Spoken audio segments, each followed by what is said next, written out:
I got hit by a truck. While crossing the street. My name is Aaron. I'm 19 years old and this story happened last year. I never imagined something like this would happen to me, but life doesn't always go the way you think it will.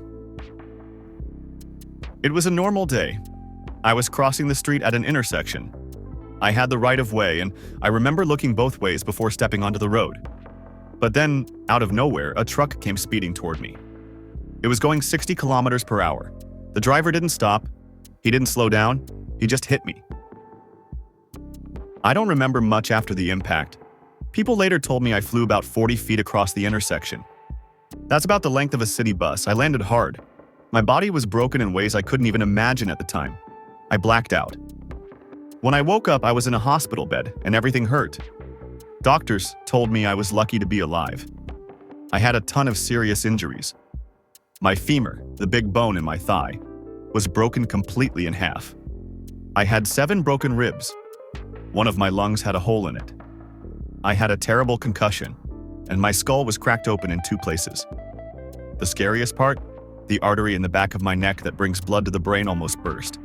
If that had happened, I could have died instantly. They rushed me into emergency surgery. They had to put a metal rod in my leg to replace the broken femur, and they fixed it with 3 big screws. I spent the next 2 weeks in the hospital recovering. I couldn't move much, and even breathing was painful because of my ribs. During those 2 weeks, a lot of people came to visit me. My parents were there every day. They took turns staying overnight, so I was never alone. My mom would stay one night, then my dad the next. It meant a lot to me. It made me feel like someone really cared. Before all of this happened, I was on a break from school. I had finished high school and was working full-time to save money for university. I planned to start school the next year, but after the accident, all of that had to be put on hold. I had to stop working and was put on short-term disability. That's when my parents created a GoFundMe to help with expenses. I didn't ask them to do it, but I was honestly thankful. So many people donated.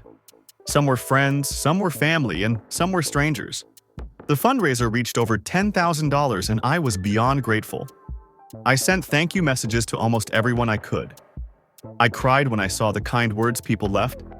I got so many gifts, blankets, flowers, cards, and even cash from family members.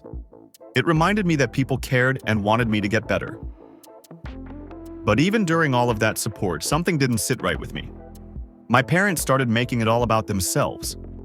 They took $2,000 from the GoFundMe and said, "We need it for gas money and hospital parking."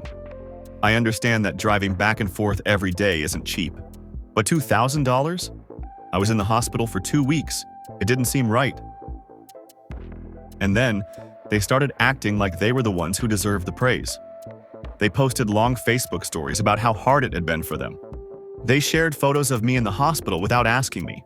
Photos from the emergency room when I was barely conscious, covered in bruises, with wires everywhere. I had told them many times, "Please don't post those pictures. I don't want people to see me like that." But they didn't listen. They said things like, "People need to see how serious this was." But it felt like my privacy didn't matter. I felt so vulnerable in those photos. I didn't even show them to close friends. That time in my life was painful and honestly, really dehumanizing. I had to rely on people for everything: bathing, walking, going to the bathroom. And having those photos out there for everyone to see just made me feel more helpless. What hurt even more was how my parents acted like they were the ones who had been through a trauma. They told everyone how much it hurt them to see me like that, how hard it was for them to go through this. But they never once asked me how I felt. I almost died. I had to learn how to walk again. I had to deal with intense pain, panic attacks, nightmares, and a deep feeling of sadness that didn't go away for months. After I got out of the hospital, I needed help with everything. I couldn't shower alone for weeks. I couldn't walk without a walker. Even getting dressed was a challenge. I had to relearn how to live my normal life. It took months. I hated needing help. I've always been an independent person, and having to ask for help just to get a glass of water made me feel worthless. My parents went to therapy to talk about what happened. That's fine. I know it was hard on them. But they never asked me if I wanted therapy. They didn't once ask if I was okay mentally. I ended up finding my own therapist, made the appointments myself, and went alone. I only did a few weeks, but it helped. I talked about the anger and pain I was feeling.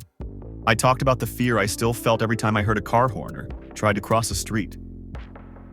Now, whenever someone brings up the accident, my parents jump in right away and say things like, "It was the worst time of our lives," or "We were so scared we were going to lose her." And sure, that's true. But what about me? What about the pain I still live with? What about my body that doesn't feel the same anymore? What about the mental scars? They barely mention what I went through. They talk over me like I'm not even there, like I'm just a side note in my own story. And here's the thing. I'm still grateful for everything people did for me. I'll never stop saying that. The love and support I got helped me heal in so many ways. I don't take it for granted. But the way my parents acted made it harder for me to feel like it was really about me. They made it about themselves. They used my pain to get attention. They shared photos of me at my lowest, even after I begged them not to. Even now, over a year later, I still deal with the physical pain. My leg aches when the weather changes. I get tired faster than I used to. My balance isn't great. And mentally, I'm still working through it. I'm better than I was, but I still have moments when I cry out of nowhere or feel angry at how unfair everything feels. This accident changed me. It changed how I see the world. I'm more cautious. I'm more anxious. I notice everything around me when I cross the street now. I don't trust drivers the way I used to, but it also made me stronger in a way. I learned that I could survive something huge. I learned that healing is hard and takes time. I also learned that some people, even the ones you expect to be there for you in the right way, don't always understand how to support you the way you need. I don't hate my parents, but I do wish they had handled things differently. I wish they had seen me, really seen me, and asked how I was doing instead of focusing so much on themselves. I wish they had respected my privacy. I wish they had let me share my story when I was ready in my own way. Now, I'm trying to move forward. I've gone back to work part-time. I've started saving for university again. I have good days and bad days. Some days I feel almost normal. Other days I feel broken, like I'm still lying on that street waiting for someone to help.